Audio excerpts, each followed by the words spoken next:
സഹോദരൻ്റെ ചോദ്യമാണ്. അദ്ദേഹം 32 വർഷമായി വിവാഹം കഴിഞ്ഞിട്ട് പിന്നെ ഭാര്യ എന്ന് പറയുന്നത് നല്ല ഒരു പെണ്ണാണ്, ശിർക്കും ബിദഅത്തും ഒന്നുമില്ല, അങ്ങനത്തെ നല്ലൊരു പെണ്ണാണ്, ദീനിയായ പെണ്ണാണ്, വീട് നന്നായി പരിപാലിക്കും, മക്കളെ അമിതമായിട്ട് എന്ത് ചെയ്യും, സ്നേഹിക്കുന്നു, പരിചരിക്കുന്നു. അവളെ ലോകത്ത് സ്വന്തം മക്കൾ മാത്രമേ ഉള്ളൂ. അവളുടെ ഉപ്പയോ ഉമ്മയോ ഒന്നും എന്തില്ല, അവൾക്ക് ഇഷ്ടമല്ല, അവരോട് പോലും അവൾക്ക് വെറുപ്പാണ്. ഉമ്മ 6 വർഷം മുമ്പ് മരണപ്പെട്ടു, ആൺമക്കൾ നാട്ടിലില്ല. അപ്പോൾ ഈ ഉപ്പ പ്രായമായ ഉപ്പയാണല്ലോ, ഉപ്പ നമ്മുടെ വീട്ടിൽ വന്ന് നിന്നോട്ടെ എന്ന് പറഞ്ഞാൽ അത് അവൾക്ക് ഇഷ്ടമല്ല, ഇപ്പോൾ ഇവിടെ വന്ന് നിൽക്കണ്ട എന്നാണ് പറയാം. അങ്ങനെ ഉപ്പ നിന്നപ്പോൾ പോലും ഒരു വെറുപ്പ് പോലെ ആണ്, ഇഷ്ടമല്ലാതെയാണ് ഉപ്പക്ക് ഭക്ഷണം വിളമ്പി കൊടുക്കുക. അതുമാത്രമല്ല, മക്കൾക്ക് ഈ വല്യപ്പാനോടുള്ള സ്നേഹം പോലും ഇല്ലാതായി. കാരണം ഉമ്മ ആ ഒരു രൂപത്തിലാണ് പെരുമാറിക്കൊണ്ടിരിക്കുന്നത്. അങ്ങനെ ആശുപത്രിയിൽ അഡ്മിറ്റ് ആയപ്പോൾ പോലും ഈ മകളൊന്ന് തിരിഞ്ഞു നോക്കിയില്ല, പോയി നോക്കിയില്ല, അന്വേഷിച്ചില്ല, വിളിച്ചില്ല. ഇങ്ങനെയൊക്കെ പലതും ഉണ്ടായി. അവസാനം ഇയാൾ പറയണത് ഇയാൾ ആശ്വസിക്കുകയാണെന്ത്, ഇപ്പം ഖുർആനൊക്കെ വായിച്ചപ്പോൾ നമുക്ക് പണ്ട് മനസ്സിലായിരുന്നല്ലോ ലൂത്ത് നബിൻ്റെ ഭാര്യ അങ്ങനെ ആയിരുന്നു, അങ്ങനെയൊക്കെയുള്ള ഒരു ഇതുണ്ടായിരുന്നു. ഇപ്പോൾ എൻ്റെ ജീവിതത്തിലും അങ്ങനെ ഒരു പെണ്ണിനെ എനിക്ക് കാണാൻ പറ്റി. അയാൾ അടിക്കുറിപ്പ് പോലെ, അയാൾക്ക് ഇതിലൊക്കെ പ്രയാസമുണ്ട്. അദ്ദേഹം പറയണമെന്ന് വെച്ചാൽ, ഞാൻ കാരണം മറ്റൊരാൾ രക്ഷപ്പെട്ടു. അതായത് ഞാൻ കല്യാണം കഴിച്ചിട്ടില്ലെങ്കിൽ ഇവളെ വേറെ ആരെങ്കിലും കല്യാണം കഴിക്കുമല്ലോ, അപ്പോൾ അയാളിൽ ഉണ്ടാകുന്ന മക്കളും രക്ഷപ്പെട്ടു എന്ന് പറഞ്ഞിട്ട് അയാൾ അവസാനിപ്പിക്കണം. അപ്പോൾ ഈ പെണ്ണ് എന്തുകൊണ്ടാണ് ഇങ്ങനത്തെ ഒരു അവസ്ഥ, അതായത് സ്വന്തം പിതാവിനോട് പോലും ഒരു താല്പര്യമില്ല, മക്കൾ എന്ന് പറഞ്ഞ് മാത്രം മക്കളെ സ്നേഹിക്കുകയും പരിചരിക്കുകയും ചെയ്യുന്നു. ഇതെന്തെങ്കിലും മാനസികമായ എന്തെങ്കിലും അഡിക്ഷനാണോ എന്നാണ് അദ്ദേഹത്തിൻ്റെ സംശയം.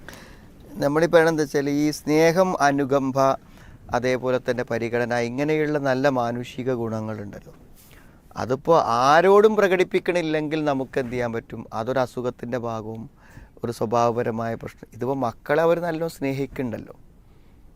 മക്കളെ നന്നായി സ്നേഹിക്കുന്നവർക്ക് മാതാപിതാക്കളെയും സ്നേഹിക്കാൻ പറ്റുന്നുണ്ടല്ലോ. അപ്പോൾ എന്താണ് ഇവിടെ ഇയാളോടുള്ള ഒരു റിലേഷനെ പറ്റി പറയണില്ലല്ലോ അല്ലേ? അയാളോട് എങ്ങനെയാണ്, അയാളോട് നല്ല നിലക്കാണ്. അപ്പോൾ മറിച്ച് അയാളോടും നല്ല നിലക്കാണ്, മക്കളോടും നല്ല നിലയ്ക്കാവുമ്പോൾ അവർക്ക് നല്ല നിലക്ക് നിൽക്കാൻ കഴിയുമല്ലോ.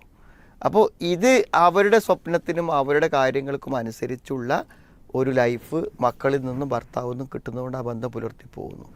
ഈ ഉമ്മനോടും ഉപ്പനോടും ഒരുമിച്ചൊരു വെറുപ്പുണ്ടാവാനുള്ള കാരണം എന്ത് എന്നുള്ളത് ഒരു പക്ഷേ അവരോടൊന്ന് ഇരുന്ന് ചോദിച്ചാലാണ് നമുക്കത് കൃത്യമായിട്ട് മനസ്സിലാക്കാൻ കഴിയുക. വെറുതെ ആവാൻ സാധ്യതയില്ല. കാരണം എന്താ പറയുക, നമ്മളിപ്പോൾ ഒരു ബന്ധമില്ലാത്ത ആളായിരിച്ചു നിങ്ങൾ. ഇപ്പോൾ നിങ്ങളൊരു ഹോസ്പിറ്റലിൽ പോയി, അപ്പോൾ അവിടെ അപ്പുറത്തെ റൂമിൽ ഒരു സ്ത്രീ മരണത്തിലേക്ക് അടുത്ത് കിടക്കേണ്ടി ആയിരിക്കുക. ആ സ്ത്രീ നിങ്ങളാരുമല്ല, അല്ലെങ്കിൽ ഒരു വയസ്സായ ഒരാൾ അസുഖം. അപ്പോൾ നിങ്ങൾ ആ റൂമിൻ്റെ മുന്നിൽ പോയിട്ട് എത്തി നോക്കിയിട്ട് നിങ്ങൾ മനസ്സുകൊണ്ട് പ്രാർത്ഥിക്കും. അവരുടെ ആ വിഷമം കാണുമ്പോൾ നമ്മൾ സഹതപിക്കും. അവർ വെന്റിലേറ്റർ കാണുമ്പോൾ നമ്മൾ അതിനെക്കുറിച്ച് വിഷമിക്കുകയില്ലേ? ഇത് നമുക്ക് ഒരു ബന്ധമില്ലാത്ത ആളോട് തോന്നൂലേ? അതെ, തീർച്ചയായിട്ടും. അതുപോലും വാപ്പനോടും വേണം തോന്നാതിരിക്കണം. എന്തുകൊണ്ടാണ്?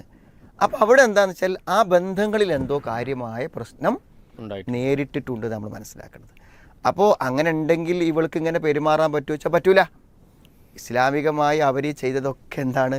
കടുത്ത തെറ്റാണ്, ഭയങ്കര തെറ്റാണ്. അവർ അള്ളാഹുവോട് ആത്മാർത്ഥമായി പശ്ചാത്തപിച്ച് മടങ്ങി വരന്നെ വേണം, അതിൽ യാതൊരു സംശയമില്ല. പക്ഷേ ഇങ്ങനെ എന്തുകൊണ്ടാണ് പ്രസവിച്ച് പാലൂട്ടിയ ഉമ്മയോടും തന്നെ പോറ്റി വളർത്തിയ വാപ്പയോടും മാനസികമായൊരു അറ്റാച്ച്മെൻറ്റ് തോന്നാത്തത്? ഇപ്പോൾ ഇയാൾക്ക് താല്പര്യമില്ലെങ്കിൽ പോലും വാപ്പനെ കൊടുന്നിട്ട് കൂടെ നിർത്തണം എന്ന് പറയേണ്ട ആളല്ലേ? അപ്പം ആ ഒരു മാനുഷിക ബന്ധം ഉണ്ടാകാൻ പറ്റാത്ത വിധത്തിലുള്ള എന്തോ പ്രശ്നങ്ങൾ എന്ത് ചെയ്തിട്ടുണ്ട്, അവർക്ക് അനുഭവത്തിൽ വന്നിട്ടുണ്ട്. അപ്പം അദ്ദേഹം പറഞ്ഞെന്ന് വെച്ചാൽ, ഉപ്പാനെ കൊണ്ട് നിർത്തിയിട്ട് ആ പരിചരിക്കൽ കാണുമ്പോൾ ഭാവിയിൽ എൻ്റെ മക്കള് എന്നെ പരിചരിക്കണമല്ലോ, അങ്ങനെ കുട്ടികൾ നന്നാകണം എന്നുള്ളതും കൂടെ അത് വരാതിരിക്കുന്ന ഒരു കാരണം ശരിക്കും പരിശോധിക്കും. ഇവിടെ എന്താ വെച്ചാൽ, ഈ ചെയ്യുന്ന കാര്യങ്ങൾ സിംറ്റംസ് മാത്രമേ നോക്കുന്നുള്ളൂ. ഇതിൻ്റെ അടിസ്ഥാന കാരണം എന്താണെന്ന് പരിശോധിക്കപ്പെടുന്നില്ല.